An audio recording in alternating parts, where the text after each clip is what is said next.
Absolutely. Well, very briefly, Suited for Success is an anthology. It's 25 men of color talking about the pain and adversity they faced and how we overcame it. It's amazing because each of us has a different story, and I talked about what I went through. So I'm on page 65, chapter 7, and I talk about my situation with homelessness. There's another man that talks about being in a gang and how that had an effect on his life. And so what's amazing is each of us got together and put the book together so that we can have our stories shared, even though we have our own individual projects. The next book I'm working on is called Toby's Tips, Lessons I Learned Before It's Too Late. And I used to make these quotes on Facebook and Instagram. And so I took the collection and I'm putting them in a book. I'm mentioning the quote and then giving a description of what I mean by that. And just to give you a brief example, one of the things I say is, a good woman makes a good man great. And I talk about when you have a support system, a sister that's behind you, that can be your do or die, that can put you in check when it's necessary, because women have a sixth sense we don't have, and they always know when you need to get away from someone or a situation. So that just gives you a brief idea of what it is, but it's really exciting because the idea or the concept was created by a gentleman by the name of P.K. Kersey. And his nonprofit has been following me for a couple of years. And one day he reached out to me to be part of the project. And it's been such a blessing. The book has become a #1 bestseller in 4 categories. It was sold out on Amazon several times. And so now I'm looking to bring it into the schools, doing some private book signings, and just trying to spread the word about encouragement so that young men and women can be inspired by the pain and the mistakes we've made. Because that's wondering, do you feel that that we're getting enough of that in society? Because it seems to me like a lot of times, even in our school system, that we're not seeing enough of our folks being encouraged. And a lot of times, even the teachers and definitely society in general are finding ways to discourage our kids from being as great as they can be. And I'm glad that you're having these very powerful words and things, because actually I know another guest we had on not that long ago, and she's making her name off of yoga, a young lady by the name of Margot House, and she does the same thing with her Instagram account. She's put in these very inspirational kind of quotes and things of that nature, and I have to give her a shout out as well today, because I'm sure her husband is dragging her off somewhere because today is her birthday, so I'm sure that she's been dragged off somewhere up there in the area. So we've got to give Miss House a shout out for her birthday and everything, because we were glad to have her on the show, and I did send her a note saying that I'd like to have her back, but I did see that it was her birthday. But she does a lot of those kind of positive messages kind of thoughts, and I know a lot of times we don't find people doing that, even in our family environments. A lot of times I find even families finding ways to be negative, to put it bluntly. And sometimes, I mean, I've talked about people that are like your dream stealers, and sometimes even the family members can be the dream stealers. So I was wondering if you talk about that and how you cope with, how you get your folks that you are talking to cope with these dream stealers that are out there, including some folks that might be very close to them. Well, that's something that we all deal with sometimes, and it's really, really crazy because how you see yourself determines how others see you. So I always talk about not complaining. A lot of young people I ran across would complain about things, and they would allow social media to determine who they were because they see people doing things with nice clothing and spending money and going out. But as all of us know, people rarely ever put their failures or mistakes in the public eye. So sometimes people just put stuff out there because they're miserable and unhappy. So you can't allow yourself to follow someone else. You and I cannot compare ourselves for someone else because we all are winning. Is just on a different level. So we try to let these young people know that be independent, be an independent thinker. I always tell them, when you get up in the morning, what do you eat? I don't mean your food. You have to feed yourself. That means the music you listen to, the TV you watch, and things you read in the paper determines how your mindset is. So you have to constantly feed your mind a good, healthy diet of positivity, spirituality, so you can stay on track. And that actually raises an interesting question, because I've had several friends that have had this issue. When you're talking to these young folks, and this is even a message that we can give to our older folks and everything, a lot of times our work environment, and like I just mentioned earlier, our family environment, there's a lot of negativity in those environments. And sometimes we get pulled down by the negativity that is around us. So how do you tell folks to cope with these negative things that are around you that until you change jobs or until you get into a better situation are still part of what you are about. Because a lot of times depending on the corporation, sometimes we're in corporations. Like I just mentioned, I got a friend that's a faculty member, so at a HBCU. So, definitely he's around both the students and fellow faculty. So he's around hundreds, if not thousands.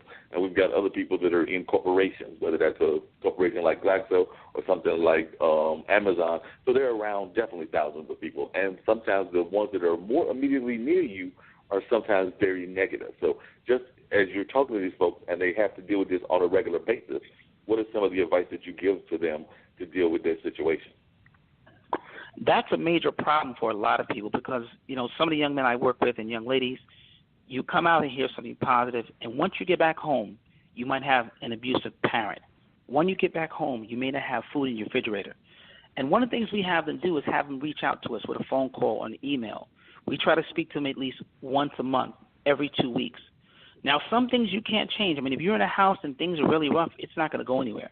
But what you have to do is kind of have tunnel vision.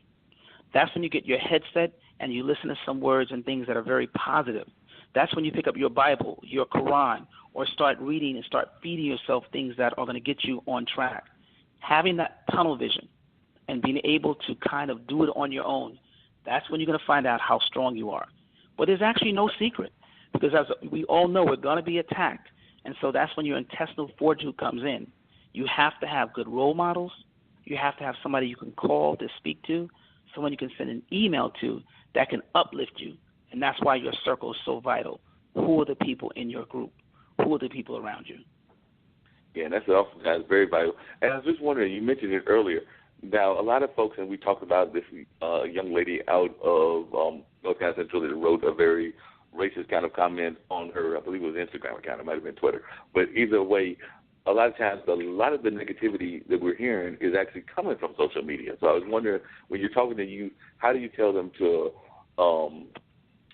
siphon what they're hearing? Because there's a lot of very important information that is also coming out of social media, but how do you get them to understand, to phase out, or to at least weed out some of that negativity that is also being put out there? We know that the top of the line, even from the administration, a lot of times some very negative stuff is coming from the White House and things of that nature. And some of the kids are hearing this and hearing it also from other media sources. But how do you get them to weed that out? One of the main things we talk about with young people is give yourself a break. Put the phone down. Have dinner with your phone on vibrate and away from the kitchen table. Like everything you do, you have to have some time out. You have to have some me time. And social media is a wonderful tool, but can also be dangerous. Because if you're the kind of person that when you read something, you believe everything you read on the internet, on YouTube, on whatever you're watching, that can cause it to be very dangerous. So you have to kind of just weed yourself off, minimize how much time you're spending, and take a break. Now, for some people, it's much harder, but just like anything else, you got to step away, take a deep breath, and expose yourself to real life, not just being on the phone. Oh, yeah. You definitely have to do that, and too often we don't do that. We sit there and we get too caught up in what is around us. And it's interesting you bring up the family time, because I think there was a study not that long ago that too many of us are not even spending time having true dinners with our family. We're not spending that quality time that you're talking about where you're actually sitting there and discussing what happened on, maybe in the case of this, if you're fortunate enough to be part of a two-parent household, both the mother and the dad, and what the kids did. The kids may be in school and the parents did their job, but that has become something that we see on old TV shows, and it is not happening as much in real life. And that's a new trend that is going on. That because of the internet and because of all the things that are available, and people, of course, being busy with their life, being engaged in sports, being engaged in clubs and things of that nature, that we've actually gotten away from that more traditional model. So I was wondering, do you encourage people to get back to that traditional model and to actually spend quality time with their family? And how do you go about encouraging them to do this? Absolutely. There are some key things you can do. Have a family night. Choose a night a week where the family gets together and plays games. Maybe watch a television show together. How about when you're in the kitchen? Go in there and cook together. Have that conversation when you're making dinner or making lunch. Start a hobby or a project where everybody gets in together, or even doing chores around the house. hey, Mom, I'm going to vacuum, somebody's going to sweep, and somebody's going to make the bed. But we can all be in the same room talking together. So there's so many little things that we can do to spend that time together that make a great, great family circle, including even exercising or a family vacation once a year.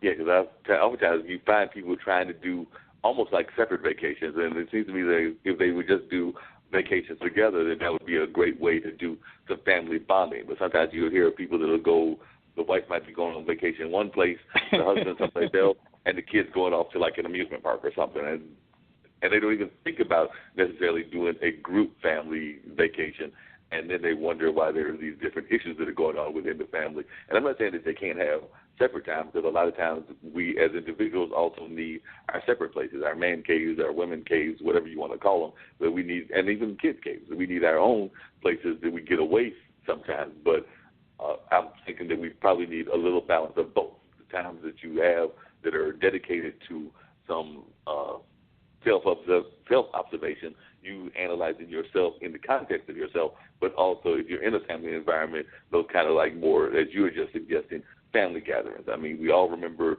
that was one of the popularities of those of us that were raised in the 70s and the 80s, or the 70s or the 80s. Absolutely. That you would sit there and you and your parents would be watching something like Mr. Rogers or something like Zoom or some of those shows that were definitely geared towards educating, but they were educating in a family environment. I mean, I still got friends that are in that age range of between, I'd say, I'm in my late 50s, 56 now, so late 50s, but I remember people that are in their 50s and definitely maybe some in the late 40s that definitely remember conjunction junction, and that's how they get their idea of what politics is supposed to be about, because they remember that's how they learned what the heck a bill was and how bills work through Congress. Well, now we see that with the current programs that are going on in the city, as we see with politics that's going on, we're also scattered, living different lives, not having the same opinion. So it makes it kind of difficult, And when I say politics, I mean the independents, the Democratic, the Republican. There are husband and wives who don't even have the same party or the same religion. So that can cause a little, little shift in the household as well. Oh, yeah. No, I have a good friend of mine, and they seem like that's working quite well for them, and they've been married now for a number of years, but I'm not sure what their politics are. They have similar politics, but they definitely have different views in terms of religion, because he is a diehard Muslim gentleman, and she was raised in the Christian church, and I would think, as far as I know, she still considers herself to be primarily a Christian, and they also have an age difference, because he's probably, I want to say that he's probably closer to my age, so he might be a few years younger, so he's probably like in his early 50s, and she's pushing near 70s, or late 60s, early 70s. So there's even an age gap there as well, and not the standard age gap, because usually if there's that kind of age gap, it's usually the guy that's older and not the woman. But in their case, it's reversed. He is the younger man, and she is the older woman. Wow, that's an awesome situation. And you know what? We don't always have to agree on everything. And that's why compromise is important and fighting fair. Oh, we have another call. I don't know who this might be, but definitely stay on the phone. There's the doorbell. Who else is at the doorbell? It may be Maria, but we're going to see who else is at the doorbell. I actually have two, Maria Issa and Angelo Birch. Who you want first? Let's go with Maria first, and then I'll bring Angelo on. But I want to bring Maria on first, and definitely stay on, Randall, because I want to keep the conversation going with you as well. Yes, sir. All right, ladies and gentlemen, it's Straight Talk with Dean. Are you Mark. enjoying the smoothest conversation in podcasting? Straight Talk with Dean and Mark. Hi, this is DJ Smooth Jazz, syndicated radio host and co-owner of Portfolio Group LLC, your smooth jazz lifestyle and entertainment group with offices in Durham, North Carolina. Portfolio Group LLC specializes in promoting the lifestyle of smooth jazz listeners with the promotion of smooth jazz events and the distribution of African-American-owned wines. For more information, portfoliogroup.llc.com, or you can swing by my secondary site, djsmoothjazz.com. Now back to Straight Talk with Dean and Mark. And we're back, Hey, and we have Maria Issa on the line. Hello. Maria, How are you doing, Maria? Hello. Issa, glad to have you on. We've actually having a conversation earlier. We were talking, and he's still on the line with us as well. And we'll also bring in a third one. But we had Randall Toby on, who's doing a mentoring program. And I know that you're also